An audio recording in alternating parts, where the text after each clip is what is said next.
If I show you a video of a building coming down, like in a massive chaotic explosion, Yeah. you know exactly what the disaster is. Right. It's obvious. Exactly. You can point at the screen and just say, well, there, that's the event. Yeah. It is visible, it's dramatic, and honestly, it is weirdly comforting to have a disaster so neatly contained in a specific moment. Yeah, you have a timeline, a before and an after. Right. But today, we are looking at a time in history, specifically the 1930s and 1940s, where the explosion wasn't actually the scariest part. Oh, not at all. The truly terrifying part was the entire decade spent down in the dark basement, quietly listening to the foundation crack, and just sort of pretending the house wasn't about to collapse. It is the absolute definition of examining the silent, compounding pressures that make those loud explosions inevitable. Welcome to the deep dive, everyone. Yeah, welcome in. Today, we are attempting what is essentially a structural and psychological autopsy of one of the most transformative eras in modern human history. And we are doing it through a very specific lens provided by our source material today. And we should probably clarify what that lens is right away, because the document we're analyzing approaches these two decades with what it calls a Devon-coded perspective. Right, the Devon-coded perspective. Yeah, and for you listening, what that basically means is we are completely stripping away the sepia-tone nostalgia. No warm and fuzzy filters here. Exactly. Yeah. We aren't looking at the quote-unquote greatest generation through this lens of pure heroism or simple patriotism.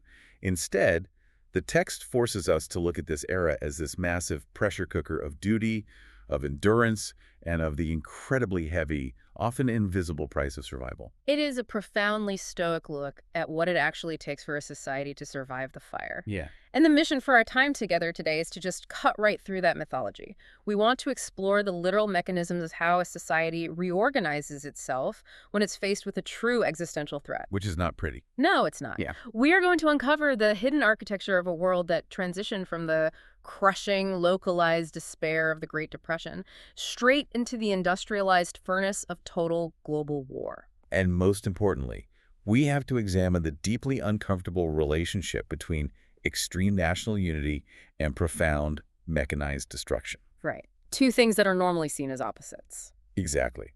Now, you might be asking yourself, why should I care? Like, why spend the next hour dissecting the mindset of people who lived 80 or 90 years ago? It's a fair question. But the reason this matters so much is because the way this specific era handled an absolute overload of information, how they navigated terrifying economic instability, and how they violently craved certainty in a completely chaotic world. Yeah. Well, it maps perfectly onto the human psyche today. It's a mirror. Unresolved pain doesn't just evaporate, it mutates. Yes. And if we don't understand how it mutated back then, we are flying completely blind as to how it operates in our own world right now. Which brings us directly to the psychological landscape of the 1930s. Our source material refers to this decade not as a period of action, but as the coiled spring. I find that metaphor incredibly precise. The 30s was a loaded chamber. Yeah, it really was. The text has this haunting description where it characterizes the era as a man sitting at a dinner party, smiling politely, while internally calculating who he is going to have to become in order to survive the coming years. Wow. That concept completely shifts the traditional narrative we are all taught. Oh, so? Well, we generally think of the timeline as, the 20s were roaring, the stock market crashed in 29, and then everyone was just universally sad and poor until Pearl Harbor happened and the war started. Right, this very flat historical narrative. Exactly. But the text argues that there was this massive, deliberate illusion of stability stretching across the globe. People desperately wanted to believe that the trauma of World War I had taught humanity its lesson. That it was the war to end all wars. Right. The Treaty of Versailles was supposed to be the definitive end to global conflict. Yet the text asks us to look at the Treaty of Versailles not as a peace agreement, but as, it calls it humiliation with the timer attached. Humiliation with a timer attached. Yeah. It is such a heavy phrase. It is. Think about the psychology of that for a second. Humiliation is arguably the most potent, unstable human emotion. Yeah. Nobody forgets being humiliated. Exactly. When you publicly humiliate an individual, that pain doesn't just sit dormant. It festers, it reorganizes itself into resentment, and eventually it seeks retribution. It demands a balancing of the scales. Right. Now, take that internal architecture of human humiliation and apply it to an entire nation state. Specifically Germany after the First World War. Okay, yeah. The source insists we view this geopolitically, of course, but primarily psychologically. So you have this entire population Stripped of its standing, its economy deeply compromised by these massive reparations, and its identity is just fractured. The timer's ticking. Right. And right as that resentment is quietly building, the global economic foundation completely gives way. The Great Depression hits. The floor falls out. Yeah, and the document is incredibly careful to point out that this wasn't just a loss of capital. It was a profound psychological fracture. It was the sudden realization that the systems you implicitly trusted to keep you alive were utterly fragile. I mean, when banks fail, when lifelong jobs vanish overnight, when families are literally looking at empty cupboards, well, the social contract is broken. It is entirely shattered. Yeah. And the source pulls out this incredibly dark, undeniable lesson from that fracture. It says, morality is easy when you're fed. That line? I had to stop and reread that line a few times because it is so brutally honest. It really cuts to the core of it. It implies that our high-minded ideals, our commitment to democratic process, our philosophical debates about liberty, all of those are luxury goods. They are hobbies for people who know where their next meal is coming from. Exactly. Take the food and the stability away, and the text points out that people lose their appetite for nuance almost instantly. They absolutely do. When chaos becomes the defining feature of daily life, human beings do not naturally drift toward complexity. No, they want answers. They sprint toward certainty.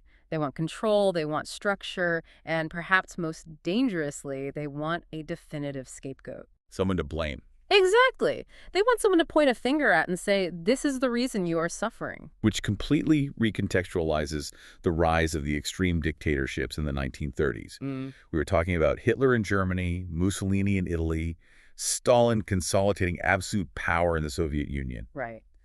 The standard historical framing often makes it sound like these figures just kicked the door down and took a stable world hostage. Like cartoon villains. Yeah. But the source material pushes back hard on that comforting fiction. It says they were invited in. The world was desperate. People actively, willingly traded their personal freedom for a rigid structure. They traded the messy, slow truth of democratic recovery for anything that felt like definitive control. Because freedom doesn't feed you when the economy collapses. Exactly. When a population is starving and deeply humiliated, a strong man offering clear, aggressive answers doesn't look like a threat. He looks like a savior. The text challenges us to sit with the discomfort of knowing that totalitarianism was largely a popular choice before it became an inescapable prison. And while those massive theatrical power grabs are happening on the world stage, the text points to something much quieter and much more sinister happening on the ground level. The social fragmentation. Yes, the social fragmentation. It's the quiet dehumanization of your neighbors. I keep thinking about that house quietly settling analogy. You don't hear a massive crash at first. You just notice a door won't close quite right, or there's a tiny hairline crack in the drywall. The structural integrity is failing in tiny increments. Exactly. That is how the source describes the alienation of minorities and the effectiveness of propaganda during this period. It doesn't start with violence. It starts with categorization. Putting people into boxes. Right. People stopped seeing individuals and started seeing groups, blocks of people that could be blamed. The text references a deeply unsettling quote about an individual named Zykova, describing people packed like sardines, not a soul to spare. Packed like sardines. Yeah. It perfectly encapsulates how dehumanization becomes bureaucratic. It ceases to be an emotional act of hatred and simply becomes a matter of cold efficiency. It's the shift from seeing someone as a human being to seeing them as a logistical problem. Exactly. And that is what the text defines as the pre-war psyche. It wasn't loud.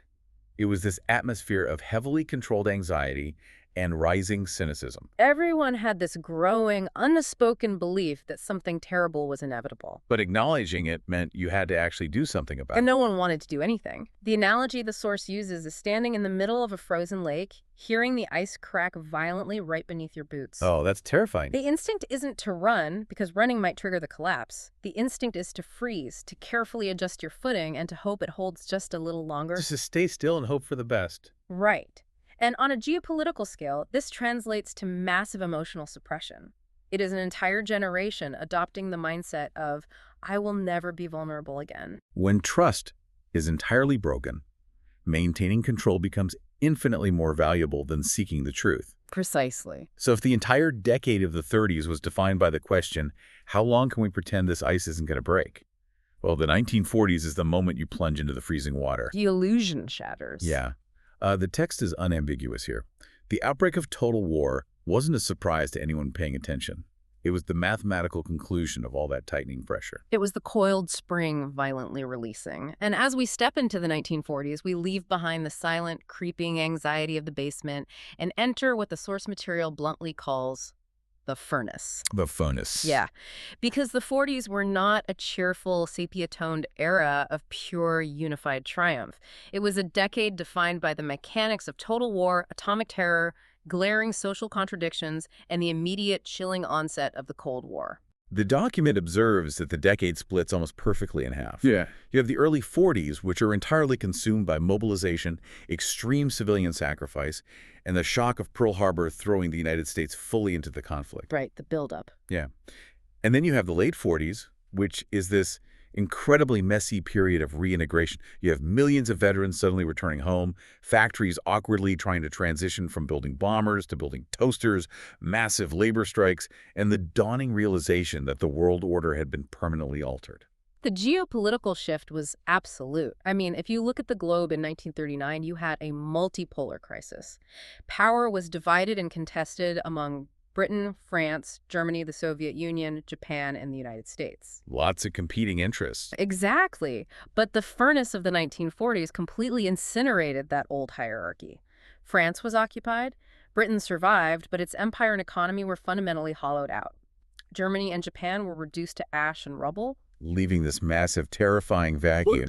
The world condensed from that messy, multipolar reality into a very stark, incredibly tense, bipolar standoff between the United States and the Soviet Union. And the source makes a crucial observation about the wartime alliance between the U.S., Britain, and the USSR. Right, the Allies. We tend to romanticize it as this great coming together of righteous nations. But the text strips that away and says, no, it was a temporary marriage of absolute necessity. They didn't even like each other. Not at all. They didn't share core values. They just shared a common, immediate enemy in Nazi Germany. The second that enemy was defeated, the alliance shattered. And out of that shattered world, the United States emerged fundamentally transformed. I mean, it went into the decade as a reluctant, isolationist giant, still dragging the psychological and economic trauma of the Depression. Just trying to keep to itself. Yeah, but it came out of the decade as an unmatched, aggressive industrial system builder. Because the U.S. realized that to prevent another global collapse, it had to engineer the geopolitical architecture itself. Right. That means the establishment of the United Nations in 1945, the massive economic intervention of the Marshall Plan to rebuild a devastated Europe starting in 48, and the military alignment of NATO in 49. But let's bring the focus down from the geopolitical clouds and look at the actual living rooms and kitchens. Yes, the daily life aspect. Because the text argues passionately that total war was not something that only happened on a battlefield in Europe or the Pacific. Total war means exactly that. Total. It consumed everything. The American home front became a heavily managed, fiercely logistical extension of the front lines. This is where we see the concept of national unity morph into a rigid civic religion. To achieve the staggering industrial output required to win a two-front global war, to actually become the arsenal of democracy, the state couldn't just rely on voluntary patriotism. No, they couldn't just ask nicely. Right. It demanded absolute emotional and logistical alignment from every single citizen.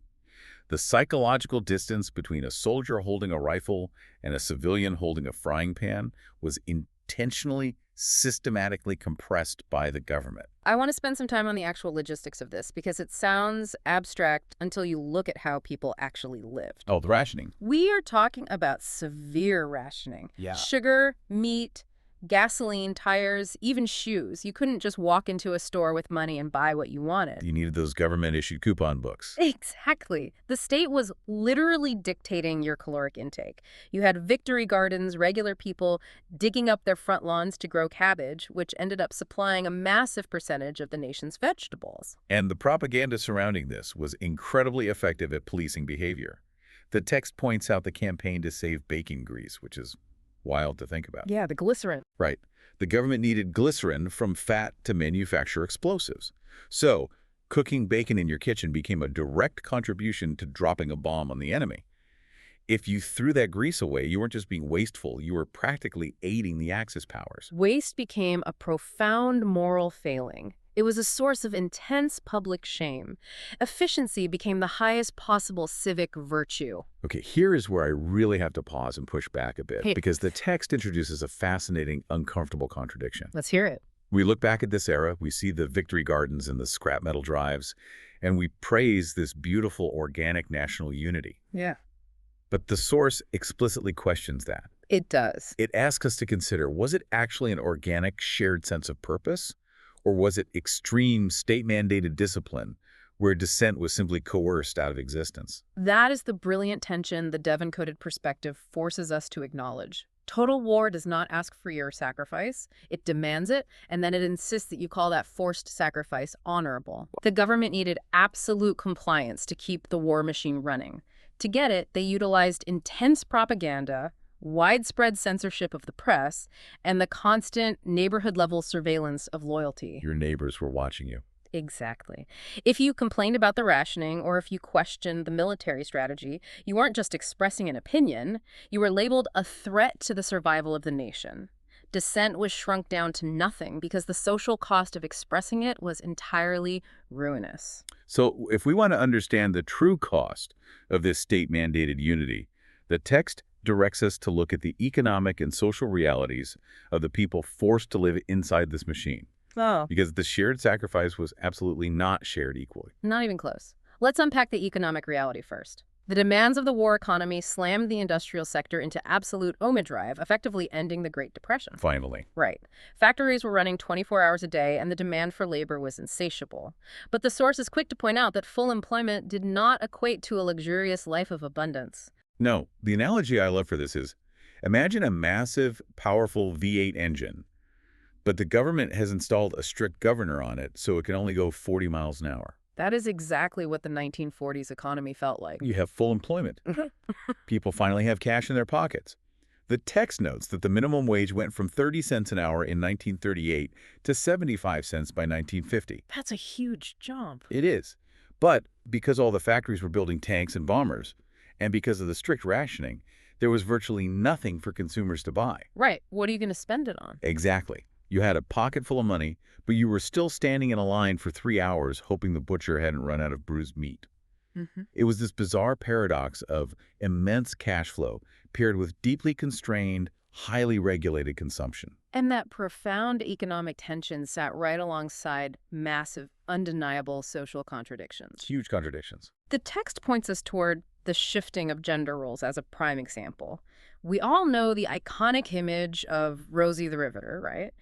Women rolling up their sleeves and entering heavy industry, taking on defense jobs that were strictly coded as male. And they proved, beyond a shadow of a doubt, their immense capability and physical endurance. They kept the country running, but the text is completely unsentimental about the mechanics of this shift. It wasn't a sudden cultural awakening to feminist equality. Not at all. It was a cold, hard state necessity. The men were dying overseas, and the state needed bodies in the factories. And the proof that it was just a temporary rental of their labor is what happened the second the war ended. The government and the culture basically said, "Thank you for saving the free world. Now please hand the rivet gun back to the returning soldier and get back in the kitchen." It was so abrupt. The women who had tasted financial independence and the pride of building airplanes were aggressively pushed back into domesticity. They were praised for stepping out of their designated roles when the state demanded it, and then socially penalized if they didn't quietly step back in when the state was done with them. The source calls this out as one of the defining, quiet hypocrisies of the decade. It really is. But if we examine the realities of race and civil rights during the 1940s, the hypocrisy stops being quiet and becomes overwhelmingly loud. Yes, the Double V campaign. Exactly. Black Americans initiated the Double V campaign. This stood for two victories: victory over fascism abroad and victory over systemic racism at home. Because the military was segregated. Right. The source material explicitly highlights the profound, unignorable moral contradiction of the United States. You are asking Black citizens to bleed and die to liberate Europe from a racist fascist regime, while simultaneously forcing those same soldiers to serve in a strictly segregated military and returning them to a country that enforced brutal Jim Crow laws. The cognitive dissonance of that is just Staggering. It's hard to even comprehend. And the text does highlight that some major civil rights breakthroughs happened in this decade. You have Jackie Robinson breaking the color barrier in Major League Baseball in 1947. You have President Truman finally issuing Executive Order 9981 to officially desegregate the military in 48. Right, and Shelley v. Kramer. Yes, the Supreme Court ruling in Shelley v. Kramer, which blocked the enforcement of racist housing covenants. But the text makes a brilliantly impartial analytical point about how these things happened. It says this progress did not stem from a sudden wellspring of white generosity. No, it came from immense, unrelenting, organized pressure. Leverage. Exactly. Let's look at the mechanism of that pressure. During a total war, labor is the most valuable commodity on Earth. Black Americans realized the incredible leverage they held. You can't run the arsenal of democracy if a massive portion of your workforce refuses to comply with unfair labor practices. They threatened to withhold the labor. The threat of massive marches on Washington and widespread labor withholding forced the federal government's hand. Progress was extracted through leverage, not granted through benevolence. The messy, complex reality of the 1940s was constantly, violently clashing with the advertised normalcy. The state desperately wanted to project a stabilizing image. The heterosexual nuclear family, the male breadwinner, the dutiful wife, and a strict, unspoken racial hierarchy. The idealized toaster. Right. But the reality on the ground was massive internal migration as people moved across the country for factory jobs, fierce minority activism, and entirely upended gender roles. The culture was a chaotic soup, pretending to be a neatly set dinner table. And right after the war ended, that enforced wartime unity totally fractured. Without the threat of the Axis powers holding everyone together, the underlying tensions exploded. Yes. In 1946, you see massive, unprecedented strike waves. Millions of workers across auto, steel, and coal industries walked off the job. And the political mechanism used to crush that was the Taft-Hartley Act of 1947, which severely restricted the power of labor unions. So the message was clear. The unified power of the working class was useful during the war, but it was a threat during peacetime. Exactly. Even the policies we view as universally positive were structurally uneven. Like the GI Bill. Right, the GI Bill of 1944. It is famously credited with inventing the modern American middle class. It paid for college tuition. It offered low-cost mortgages. Which sounds amazing. It does. Yeah. But the text points out that due to systemic barriers, like the fact that it was administered locally, allowing banks to redline black neighborhoods, and universities to maintain racial quotas, the GI Bill disproportionately funneled that wealth and upward mobility almost exclusively to white men. So it was a decade of incredible, transformative upward mobility for some, orchestrated alongside the deliberate locking out of others. The progress was structurally real, but it was highly intentionally selective. Very well put.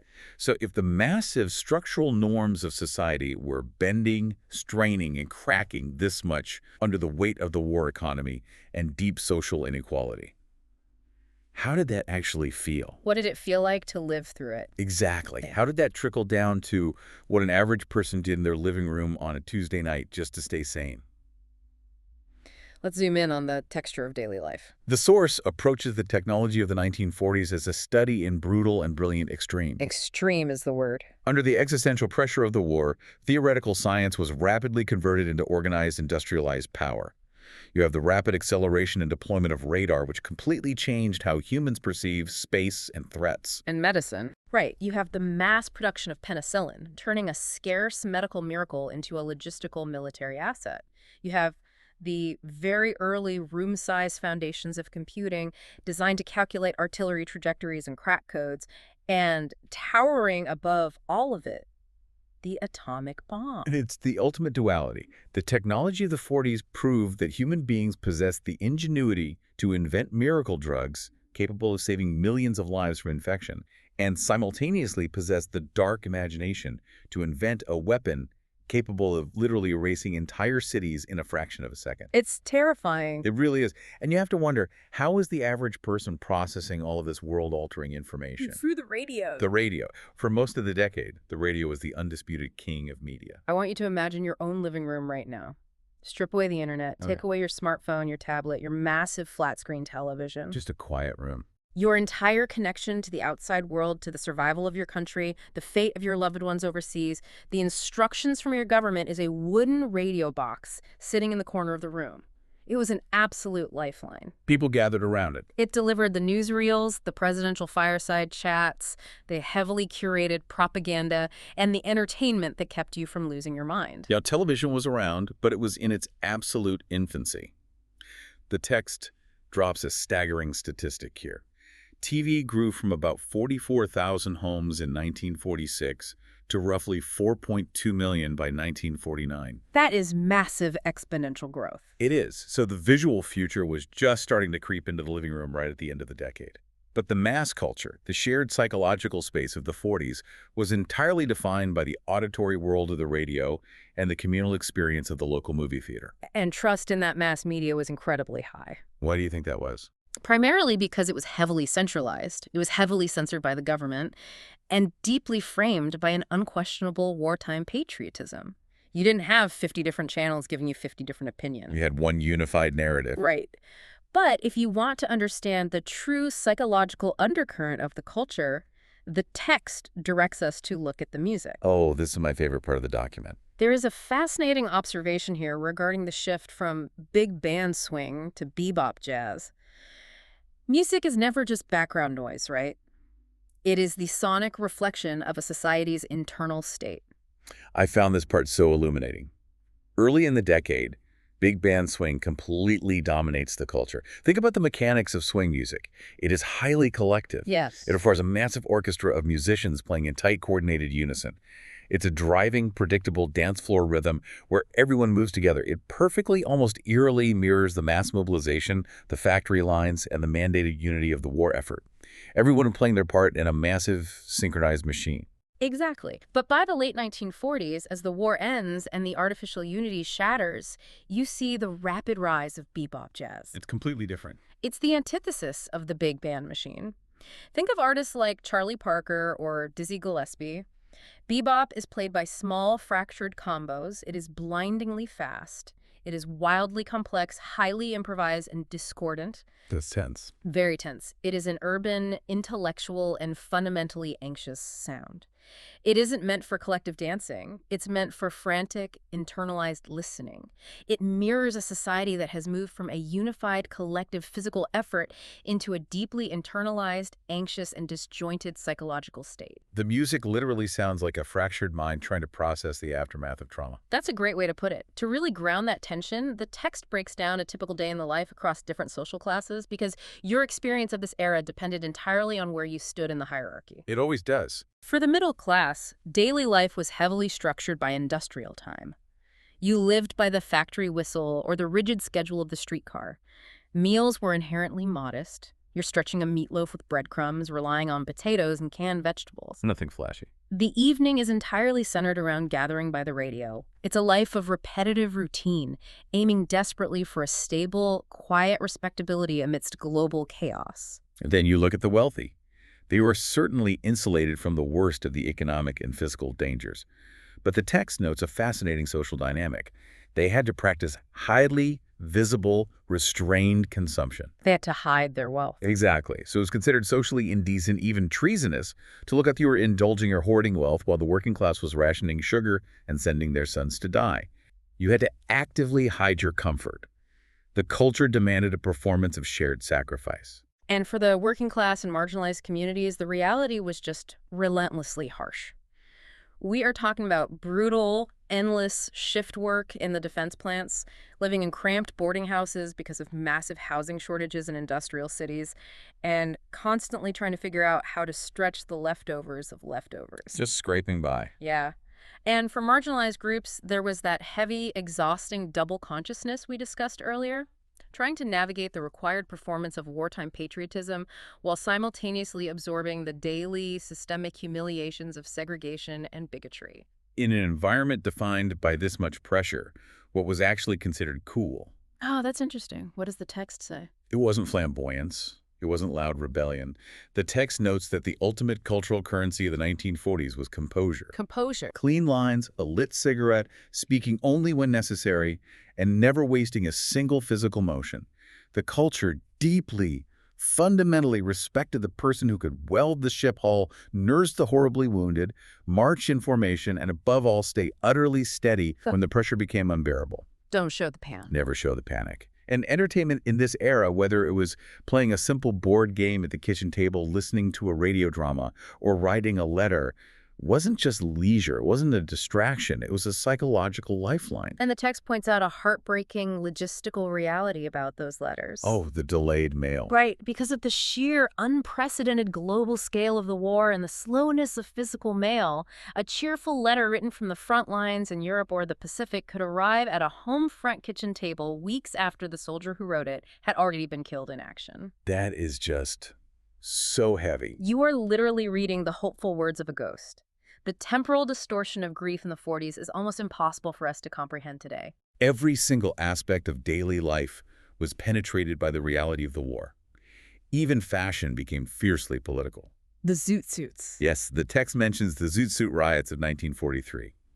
Young Mexican-American men in Los Angeles wearing these highly stylized, baggy suits with excess fabric were actively targeted and beaten by off-duty sailors. And why the suits? Well, the violence was obviously racial, but the justification used was that wearing a suit with that much fabric during wartime rationing was fundamentally unpatriotic. Your very clothing could be interpreted as an act of treason. Which brings us to the final, and I think the most profound and challenging part of our source material. We have looked at the geopolitics, the economics, the living rooms. Now we have to perform the psychological autopsy of the people who actually lived through this pressure cooker. How did they process it all? How did human beings process the trauma of this decade?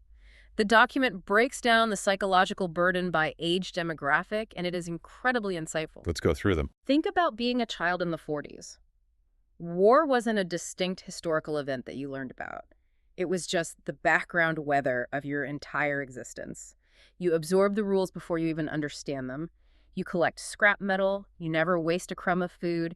You learn to sit perfectly still and quiet while the adults lean in to listen to the grim news on the radio. So you're internalizing the fear. You are absorbing a profound existential anxiety into your developing nervous system before you even possess the vocabulary to describe what anxiety is.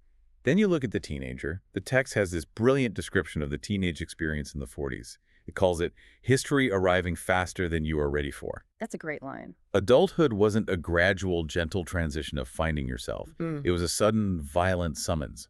For boys, turning 18 meant a direct pipeline to a factory floor or a frozen trench in Europe.